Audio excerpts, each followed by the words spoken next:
Bonjour et bienvenue pour ce numéro hors série du Journal des Biotech et j'accueille sur le plateau Patrick Alexandre, président du directoire et directeur général de Crochec. Bonjour Patrick. Bonjour. Alors Crochec, medtech introduite en bourse il y a 10 ans, spécialiste des systèmes d'auto-injection sans aiguille dédiés aux situations d'urgence avec le dispositif Zeneo. Patrick, c'est la première fois qu'on se parle sur le plateau du Journal des Biotech et justement medtech c'est peut-être pas tellement ou plus tellement le terme qui convient pour décrire Crochec. Quel portrait à date vous pouvez faire de votre société pour les investisseurs qui ne vous connaîtraient pas et qui ne connaîtraient pas l'actualité de Crochec? Tout à fait, effectivement. On a démarré notre carrière suivant les métiers de l'ingénieur, essentiellement, à développer un dispositif d'injection sans aiguille. Au départ, c'était le côté sans aiguille, pas de peur d'utilisation, etc. Et petit à petit, on s'est rendu compte qu'on avait des avantages, pouvait répondre à des besoins médicaux très particuliers, essentiellement dans des situations d'urgence en amont de l'hôpital. Alors ça veut dire quoi en amont de l'hôpital? C'est essentiellement vous êtes diagnostiqué à risque de faire une crise, on vous prescrit une dose de secours, cette dose vous l'avez sur vous en permanence, la crise intervient, c'est vous, c'est quelqu'un de votre entourage, mais a priori un non-professionnel de santé qui va procéder à l'injection et ça vous permet en injectant cette dose de secours au plus près du démarrage de la crise, d'être encore vivant quand on vous emmène à l'hôpital ou à minima réduire le temps de passage aux hôpitaux. Un petit peu comme les défibrillateurs qu'on a maintenant partout dans les gymnases. C'est une image effectivement intéressante et d'ailleurs pour vous l'illustrer, donc le patient a eu sa prescription. Ça prend moins de place qu'un défibrillateur quand même. Oui, ça prend un peu moins de place qu'un défibrillateur. On peut l'avoir sur soi en permanence, donc la crise intervient. Il suffit de l'ouvrir. Donc là, j'ai apporté un volontaire sain, enfin voilà, quelqu'un qui fait une crise, qui peut être une crise d'épilepsie, une crise d'allergie. On va en parler justement des indications. Il y aura des différentes indications. Donc là, il suffit de l'ouvrir, de le positionner sur site d'injection. Très souvent, c'est directement au travers du pantalon, sur la cuisse, et on s'adapte. Et donc, voilà.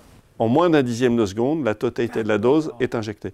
Donc même si vous avez quelqu'un en train de convulser, eh bien le fait d'entendre un clic, c'est terminé. Il n'y a pas de risque de louper son injection. On s'injecte ou on ne s'injecte pas, mais on ne peut pas rater son injection. Bon voilà, pratique en tout cas, on voit efficace ce dispositif. Et effectivement, comme vous le mentionniez, on travaille sur plusieurs indications. Donc ce que l'on fait, c'est qu'on prend des molécules qui sont déjà utilisées dans les indications, on les combine avec donc notre dispositif et l'ensemble, d'un point de vue réglementaire et d'un point de vue business, est un médicament. Donc ce que l'on promeut aujourd'hui, ce que l'on développe, plus le dispositif. Voilà, c'est un médicament qui est protégé par la propriété intellectuelle de notre dispositif.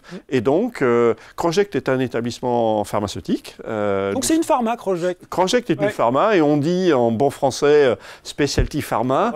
Pharma de spécialité, allez. Voilà, pharmaceutique de spécialité, parce qu'effectivement, on se concentre sur des indications où le service médical rendu est évident, donc sécuriser une injection au plus près du démarrage de la crise. Bon, très clair pour cette présentation. Et justement, on parlait des différentes indications. Le développement le plus avancé pour Crochec, c'est Zepizur. Alors précédemment connu sous le nom de Zeneo Midazolam et utilisé dans le traitement des crises d'épilepsie. Là aussi, l'occasion peut-être de faire le point sur le moment où vous en êtes de ces différents développements et puis préciser peut-être le potentiel de ce marché adressable sur l'épilepsie qu'on devine assez conséquent. Effectivement, c'est assez conséquent. Alors, il ne faut pas regarder les chiffres généraux de l'épilepsie. Sur les crises, on n'offre pas de traitement chronique pour faire disparaître la maladie. Non, encore une fois, c'est bien. Mais c'est vrai qu'aujourd'hui, on considère, notamment aux États-Unis, qu'il y a à peu près un tiers des personnes qui souffrent de crises d'épilepsie qui ne sont pas contrôlées par leur traitement chronique et donc qui font des crises. Et ça peut être plusieurs crises par semaine. Donc, il y a un réel besoin d'avoir ce type de traitement. Alors après, il y a toute une graduation dans les types de crises, mais nous, on estime qu'effectivement, on peut aller chercher un marché de 2 à 300 millions de dollars avec les différents dosages que l'on peut proposer. Alors, on commence par un dosage plus fort. Vous avez cité que, et ça c'est un élément de la transformation important, avant on parlait de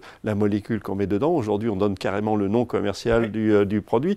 Donc c'est aussi l'image de cette transformation en laboratoire pharmaceutique de Crossject. Et donc on va commencer par 10 mg pour injecter sur des crises, le terme technique status epilepticus c'est peut-être un peu barbare pour la part des gens, mais voilà, c'est un degré de crise assez fort. Et puis en parallèle, on développe aussi des dosages un petit peu plus faibles et aujourd'hui sur lesquels on sera en compétition. Sur le status epilepticus, il n'y a rien et il n'y a rien d'autre que l'hôpital. Et sur les crises prolongées, un petit peu moins graves, on va trouver des systèmes d'injection intranasale qui sont aussi sans aiguille, mais qui souffrent d'une variabilité importante. Donc là, on a même dans ce cas-là un avantage médical très fort avec une injection intramusculaire. Alors aujourd'hui, Patrick, en termes de développement clinique sur Zépizur, on en est où? Alors, sur la partie clinique, on a commencé notre parcours en développement sur des données, on va dire, européennes. Oui. Donc, notamment, on a publié, enfin, on a annoncé il y a un peu plus d'un an une étude clinique qui a montré de très bons résultats. On a testé plusieurs sites d'injection avec et sans vêtements et tout ça. On se compare à une aiguille de 3 cm de long. D'accord. Il n'y a pas d'équivalent sur des systèmes avec 2 auto-injections aujourd'hui, même avec aiguille, hein, on a le même niveau de performance qu'un flacon avec une aiguille de 3 cm avec notre système. Donc ça a été démontré. Donc au niveau de tout ce qui est risque de développement clinique ou autre, on va dire que c'est derrière nous. Pour s'enregistrer sur le produit américain, on va devoir faire une partie de cette étude-là, mais avec un produit de référence qui est commercialisé aux États-Unis. Donc c'est quelque chose qu'on va faire dans le début de l'année prochaine.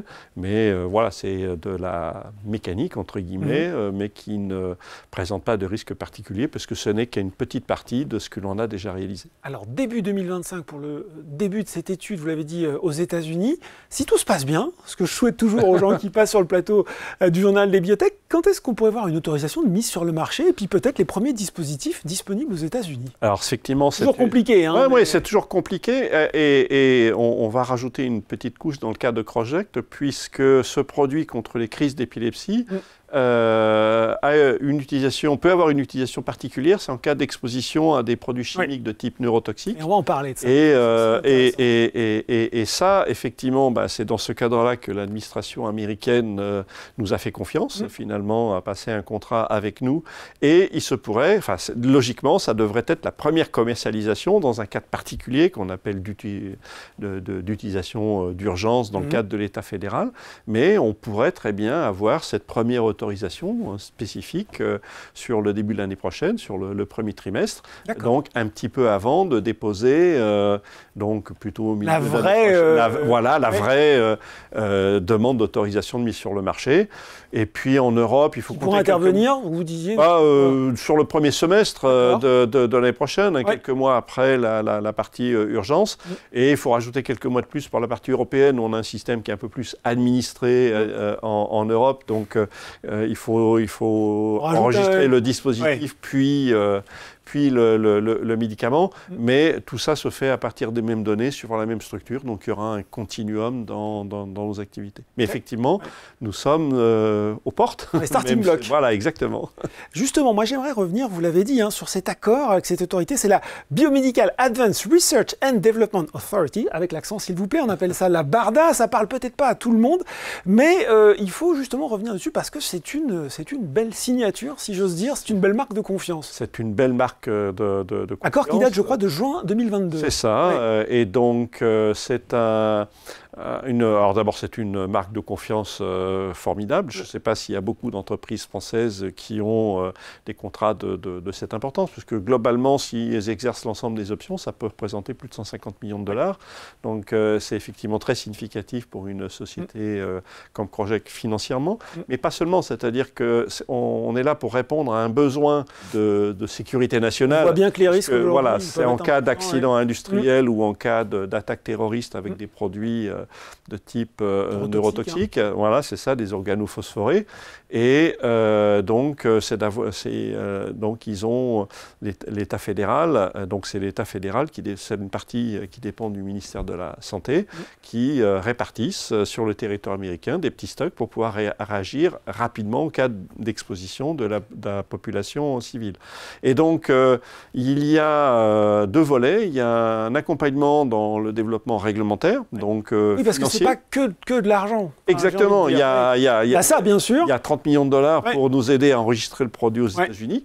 Mais il y a également tout un soutien, nous aider à préparer des audits de la FDA, de relire nos dossiers, nous aider dans les discussions avec de la FDA. Donc on est vraiment partenaire dans ce développement et leur politique, c'est d'avoir le plus vite possible une solution qui permette de répondre à un risque de sécurité nationale. Donc c'est une démarche qui pour l'instant, n'existe pas encore en Europe, mais qui mérite d'être précisée parce que vos auditeurs, qui sont, je pense, la plupart sur notre continent, ne sont pas forcément faits. Voilà, la BARDA, ça a été le cas pour les vaccins anti-Covid. C'était une action très proactive. Oui. Il fallait une solution pour sauver le monde. Oui. Et donc, ils ont... On voit que les pouvoirs publics aux États-Unis sont capables de mettre les grands moyens dans ce cas-là. Il y a l'ampleur des moyens, mais surtout, quand une solution n'existe pas, d'être proactif dans son développement. Bon, Patrick, quand je vous écoute, on voit que, là aussi, je touche du doigt, si tout se passe bien, on se rapproche de l'autorisation de mise sur le marché, et on voit, quand on suit la communication de Croject, que parallèlement, vous commencez à travailler le dispositif commercial, que ce soit aux États-Unis, en Europe. Est-ce qu'on peut en savoir un petit peu plus? Effectivement, c'est bien de le noter. On a un historique qui était très orienté sur la technologie. Et puis, pour la partie commerciale, on s'était dit, on va déjà commencer à chercher des distributeurs qui pourraient préparer ce type de travail. Et puis, maintenant qu'on s'approche des autorisations, on va un petit peu plus loin. Et on se rend compte qu'en fonction des indications, en fonction des territoires, en fonction de la molécule, l'investissement commercial est plus ou moins important. Et là, on a noté que dans le cadre de l'épilepsie, le nombre de prescripteurs, c'est des épileptologues, sur un nombre limité de centres, finalement, ça valait le coup de se lancer en direct, alors que certaines autres indications, il est plus efficace de passer par un distributeur déjà implémenté. Donc, pour chaque molécule, pour chaque territoire, on va se poser la question. Et ce que l'on a annoncé récemment, c'est qu'effectivement, pour éviter d'avoir à recruter plein de gens, puis prendre le risque, ça marche ou ça ne marche pas, eh bien, on a un accord avec Syneos, qui est un gros acteur d'accès au marché, qui est capable de nous fournir toutes les ressources dont on a besoin.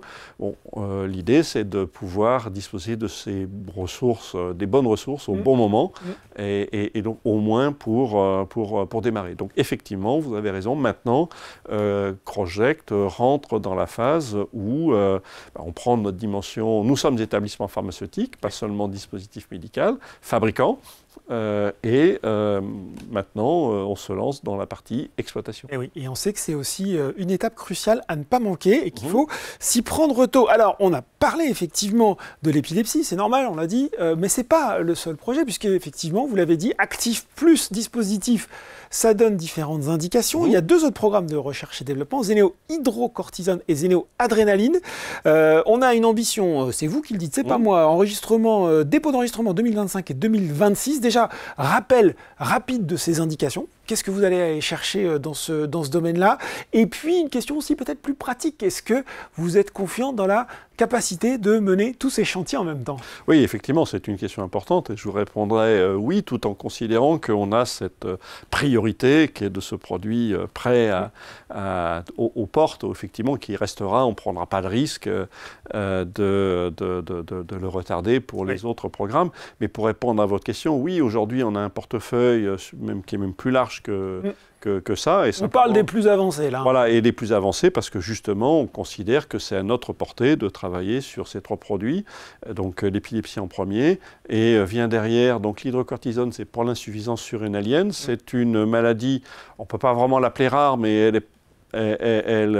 elle est quasi orpheline. C'est un petit marché, mais le besoin médical, il n'y a pas aujourd'hui le produit qui existe. C'est un produit lyophilisé qu'il faut reconstituer avec une vingtaine d'opérations. Enfin, c'est terrible pour les patients qui en souffrent. Et pour la petite histoire, ce sont même des associations de patients au niveau français, allemand, américain, qui nous ont... Ils se sont dit, tiens, ce serait quand même pas mal de... Voilà, ils nous ont convaincus finalement de se lancer dans un marché qui est petit, mais... il y a une demande, un besoin. Voilà, il y a une demande et donc l'autre indication qui est beaucoup plus connue, c'est les chocs allergiques, ce qu'on appelle les œdèmes de Quincke, chocs anaphylactiques. Et où là, effectivement, on a un marché qui est plus établi, où il y a des stylos injecteurs avec aiguille, certains produits très connus au niveau mondial comme l'EpiPen, où là, effectivement, il y a malgré tout une place à prendre, puisque les produits existants, il y a beaucoup d'erreurs d'utilisation. C'est aussi pour les enfants, éventuellement. Oui, donc... voilà, c'est peut-être mieux d'avoir un sans aiguille. Alors, il y a le sans aiguille. Nous, ce qu'on apporte, c'est vraiment la facilité. N'importe qui... On a testé globalement sur à peu près sur 1 millier de personnes. La quasi-totalité des gens arrivent, même sans explication, à l'utiliser correctement en moins d'1 minute.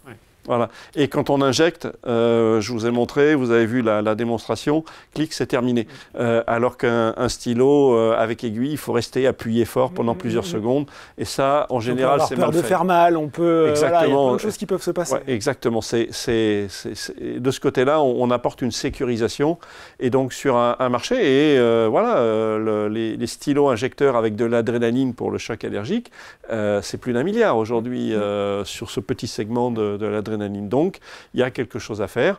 Le marché est un peu plus mûr, mais voilà, on arrive un peu après les 2 premières indications, parce que ces 2 premières indications, il y a soit rien, soit des choses pas satisfaisantes du tout. Et donc, on a reporté en 3e position l'arrivée dans le choc anaphylactique. Bon, des projets, plein de projets. Il faut les financer, bien sûr, ces projets, forcément. Et c'est toujours le moment un petit peu trésorerie dans le journal des biotech. 31 décembre dernier, vous aviez 2,3 millions d'euros. Il y a une levée de fonds récente de 12 millions d'euros en 2 tranches en début d'année. Et là, une augmentation de capital de 8 millions d'euros.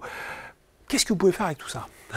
Alors, les fonds que l'on lève, et je ne sais pas si effectivement les gens qui nous écoutent, on peut regarder, voilà, Croject a l'habitude de lever les fonds en fonction de ses besoins et en fonction de l'avancée des projets. On n'est pas dans une situation où on cherche à lever des gros montants, d'aller se coter au Nasdaq, puis ensuite de le regretter parce que ça coûte cher. Ça coûte plusieurs millions de dollars. Hein, voilà, donc on se finance à la portée de ce qui est capable de supporter le marché financier continental, et puis en variant les sources de financement. Et ce qui est quand même à noter, c'est que depuis la signature du contrat avec la BARDA, notre première source de financement, c'est le support, la subvention qui nous vient de la BARDA. On a facturé, donc la facturation est mensuelle, hein, on a facturé un peu plus de 6,5 millions de dollars l'année dernière. Et c'est quelque chose, et cette partie-là peut monter jusqu'à un peu plus de 30 millions de dollars. Donc aujourd'hui, c'est notre première source de financement, en plus du crédit impôt recherche et des opérations de financement. Donc l'objectif, effectivement, avec cette levée, c'est d'être capable de faire la jonction avec les premières ventes à la BARDA. Oui. Ce que je tiens à signaler, c'est que dans la commande que l'on a dans la BARDA, il y a une partie, donc il y a la moitié du volume du stock dont ils ont besoin qui fait l'objet d'une commande ferme. Oui. Donc à partir du moment où on a l'autorisation, c'est automatique, on fabrique. Vous commencez à livrer. Voilà. Je pense qu'il n'y a pas beaucoup de collègues biotechnologie qui disposent d'une commande ferme de produits qui sont encore en développement. Bon, l'actualité, elle est très riche pour Croject. On a parlé de plein de choses. Qu'est-ce que vous devrez avoir coché sur votre feuille de liste de dirigeants à la fin de cette année 2024 pour être satisfait, pour être content?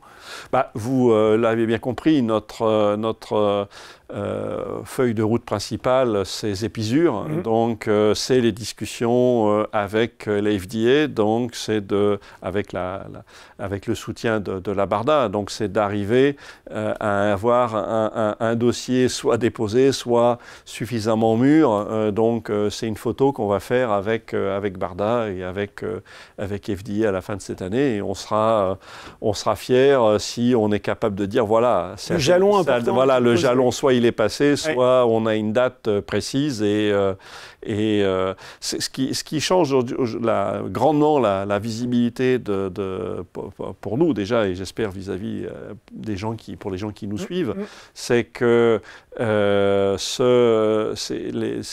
depuis qu'on a des discussions donc sur le dossier, enfin sur le programme UE avec les FDA, on a une vision beaucoup plus précise de leurs attendus. Le UE est un programme qui est hors des sentiers battus. C'est-à-dire qu'aujourd'hui, personne n'est capable de dire il faut ça, il faut ça, il faut ça. Donc c'est au travers des discussions avec les FDA. Donc on avait des hypothèses. Maintenant, on a... Ça s'affine. Voilà, ça s'affine, ça se précise. Et c'est ça qui nous donne un niveau de confiance qui n'a rien à voir par rapport à ce que l'on avait encore l'année dernière. Bon, avant de se quitter, petite question sur l'action, sur l'action Croject. Odo BHF, belle signature, là aussi a commencé à vous suivre, couvrir le titre avec un objectif de cours à 7,10 €. Est-ce que ça, parce que je sais que vous n'allez pas commenter l'évolution du cours, alors je vais le tourner un peu différemment, est-ce que ça vous semble constituer une valorisation, cet objectif de cours de 7,10 € raisonnable pour Croject? Alors, autant je ne me permettrai pas de commenter les cours de bourse, mais je ne ferai pas aussi de commentaires sur les chiffres eux-mêmes. Ce qu'on peut noter quand même d'une manière c'est que les différentes analyses, les analyses qui nous suivent, que ce soit Odo, Invest ou Alpha Value, donc au travers on voit qu'ils comprennent notre modèle économique qui n'est pas banal. Il est ni medtech ni biotech. Donc ça, c'est une lecture en soi intéressante. Bon, après, le chiffre, chacun, ils ont leur cuisine, leur tambouille, entre guillemets, donc, dont ils ont la responsabilité. Moi, ce que je peux vous dire, c'est que nos ambitions sont très supérieures à ces chiffres-là. Je peux me permettre, si on a quelques minutes... Allez. Si vous regardez, par exemple, aux États-Unis, il y a... moi, j'aime bien regarder Antares Pharma, qui est une entreprise qui est sur une technologie beaucoup plus conventionnelle, puisque c'est des stylos injecteurs avec aiguille, mais qui le combinent avec des molécules, et certaines, ils les commercialisent, d'autres, ils les font commercialiser par des labos. Et il y a, je crois, un peu plus d'1 an maintenant, ils ont été rachetés par un fonds, presque 1 milliard de dollars, c'est-à-dire à peu près 4 à 5 fois leur chiffre d'affaires du moment. Donc c'est pour ça que je me permets de dire que, voilà, une fois les étapes majeures et les premiers produits sur le marché, on est sur une échelle qui est certainement très supérieure aux chiffres qui sont annoncés par les analystes, qui intègrent forcément des incertitudes liées à quand est-ce que ça démarre. Voilà, donc une actualité chargée, ce rendez-vous important qui arrive à la fin de l'année, et l'actualité, en tout cas la plus brûlante, Patrick Alexandre, c'est cette augmentation de capital, c'est ça, 8 millions d'euros, ouverte jusqu'au 30 mai? Jusqu'au 30 mai, et qui s'adresse principalement, mais pas seulement, aux gens qui nous font déjà confiance, puisqu'elle est avec maintien de DPS, et elle est garantie par notre actionnaire principal, donc ça va se faire. Ça va se faire, voilà, et on suivra l'actualité de Croject, on l'a dit, avec des rendez-vous importants qui vont arriver. Merci beaucoup Patrick Alexandre. Merci à vous. Le journal des biotech, c'est fini pour aujourd'hui, mais on se retrouve dès la semaine prochaine pour un nouveau numéro.